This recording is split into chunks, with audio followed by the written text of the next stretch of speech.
Welcome everyone. Today's video we're going to go ahead and we're going to plant up a pretty sorry looking rose.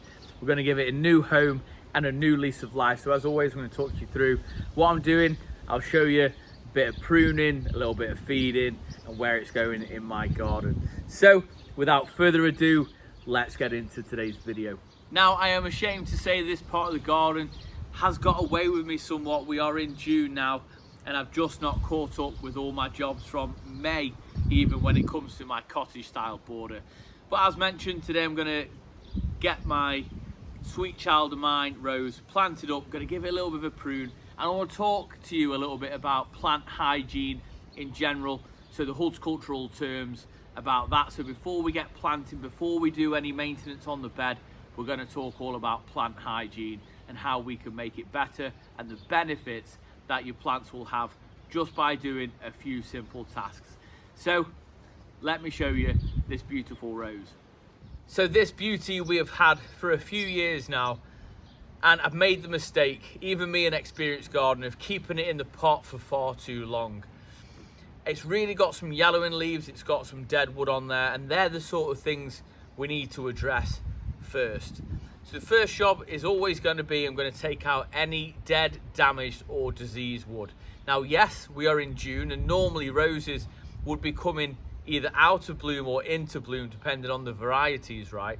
This hasn't given me any, and that's my fault.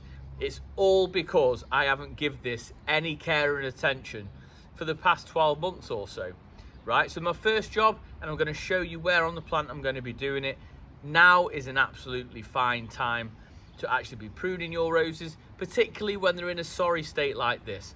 If you've got a beautiful rose and it's blooming its head off, I wouldn't recommend any sort of pruning like this, but because this needs some much needed love, and I really want to revive this to bring it back to the best possible plant that it could be, that's why I'm doing this right now. So as I'm just separating the stems ever so slightly, you will see we've got dead wood just on old cuts just here.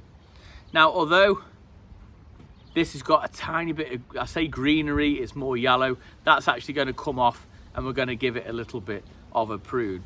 So as I'm checking it, I'm looking for any damaged pieces, which I have a little bit further down. So 3Ds, dead, damaged and diseased. We'll take care of that first. Then we're going to take care of these yellowing leaves there. I'm going to completely strip every single yellow leaf off, just to encourage some lovely new growth. So let's do that. I'm not actually going to give it any more pruning. I'm not going to tip prune it or anything. I want to keep the height on it. I'm just simply going to take off the black spot that's coming. That's all to do with the stress on the plant. So if you do suffer with a black spot, but more often than not, and I found with my roses that it's normally when the plant is under stress, particularly when it's in a pot like this.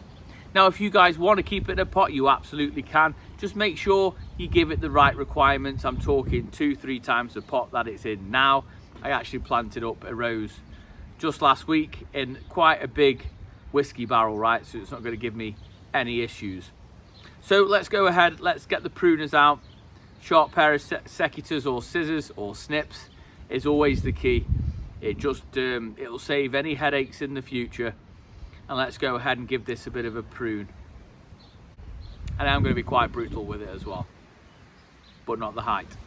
Now, just to stress again, I am not pruning this to get a beautiful shape before it flowers and all that sort of good stuff. I am doing this just to kind of save this rose from itself a little bit, and it is completely my fault, right? So I will tell you every cut, I'll show you every cut that I make.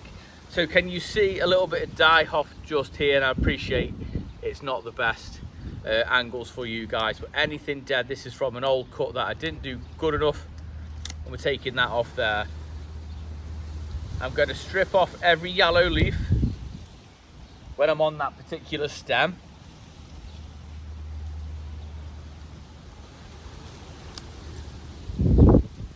Taking off any stems that have crossed, so that's now facing out, that's facing out.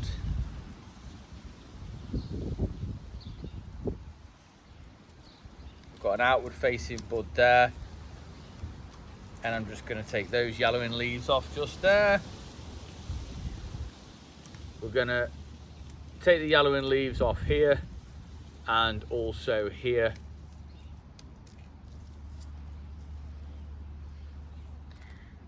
I'm actually gonna take this stem out altogether.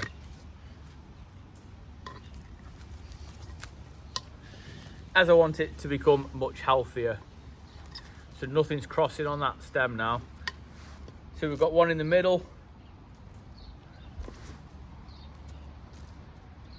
Now this would have been where it's actually facing the sun last year. So let's take off all the yellow off it. Anything crossings coming off.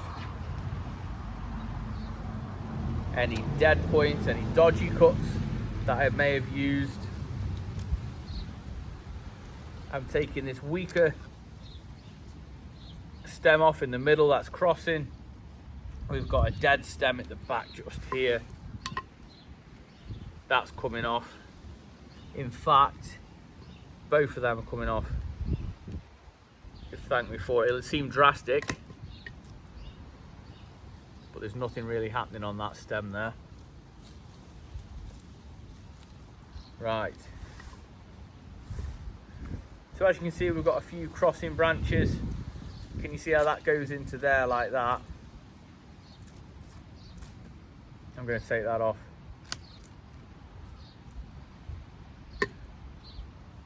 Trim up any little dead bits for my dodgy cuts. Don't judge me. Gertie. Any more yellow leaves can come off, or any black spots.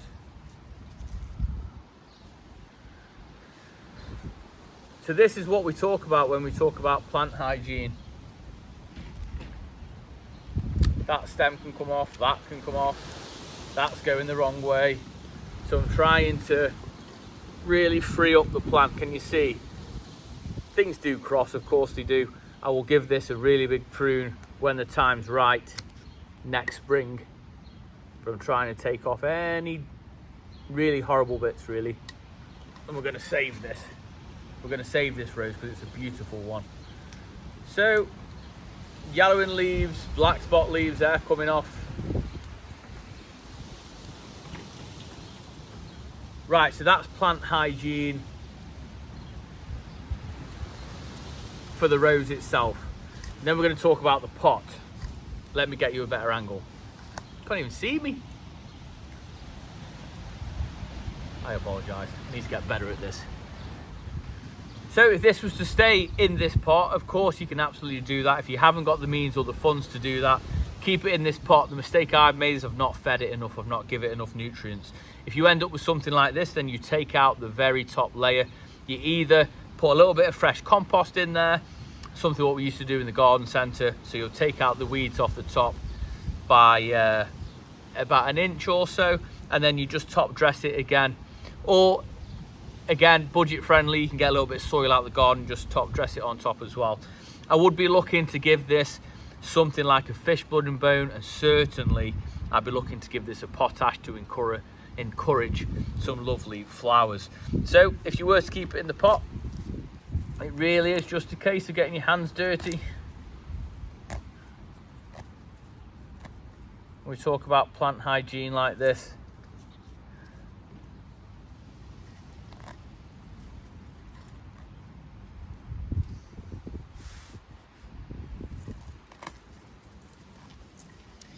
Even this will give it a new lease of life. If you've got tomato feed, that's perfect. Seaweed feed, that's perfect. Anything is better than nothing, so whatever you've got, honestly, it really doesn't matter. We always talk about the best feeds to give plants, but we very rarely talk about just feed them, right? If that makes sense to you. Something is better than nothing when it comes to actually feeding your plants. So I'm pretty pleased with that. I took off all the little bits and bobs.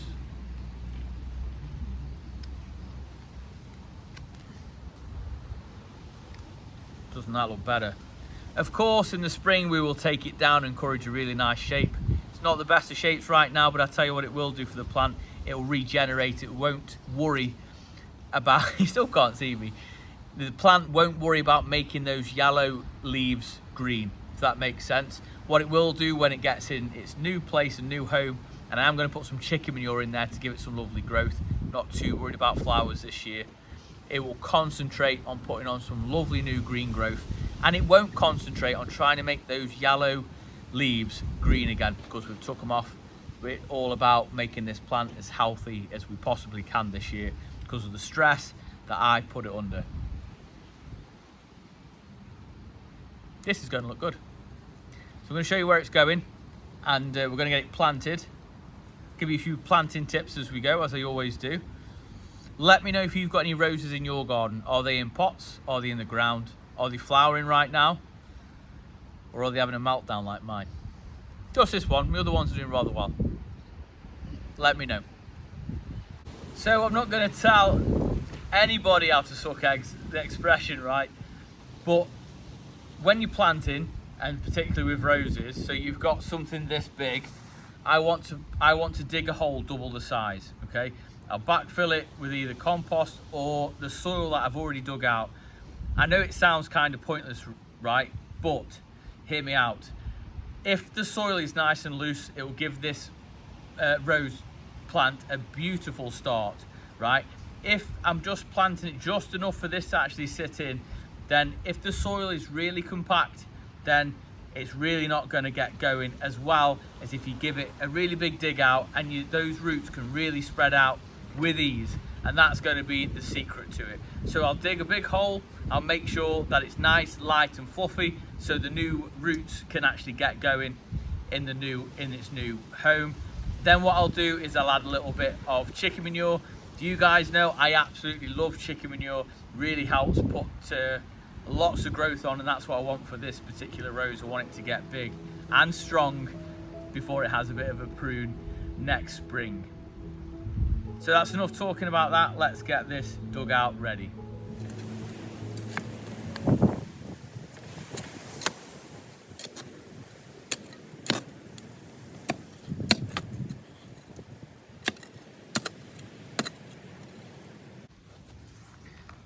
This is my palleted chicken manure. For those who have missed it, right, I probably mentioned it 500 times over my 500 videos.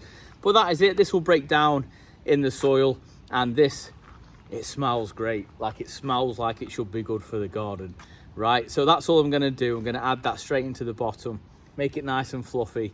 Then we're going to go ahead, get this beautiful rose in. That's quite a lot even for me. There we go. Now the root system on this plant isn't too bad, but if you guys have got a root bound plant, you can simply get a little knife, score the roots and encourage those roots to go out into their new home. As always, talk about it all the time, but a plant has a best face, right? I don't want to be seeing it when it's like that. For the most part in my garden, I won't be looking at it front on, it'll be kind of side on. I'm going to give it a little bit of a turn to face the way I pretty much look at it all day. And that is it. I am very happy with that. So all I need to do is backfill it.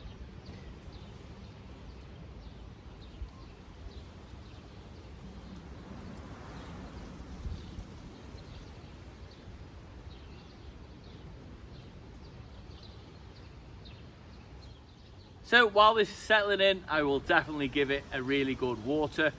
Now, with what I put in, I'm not too worried about feeding it for the next couple of 3 weeks or so. Just gonna let it settle in and do its thing. And I'm really excited to have this in the ground.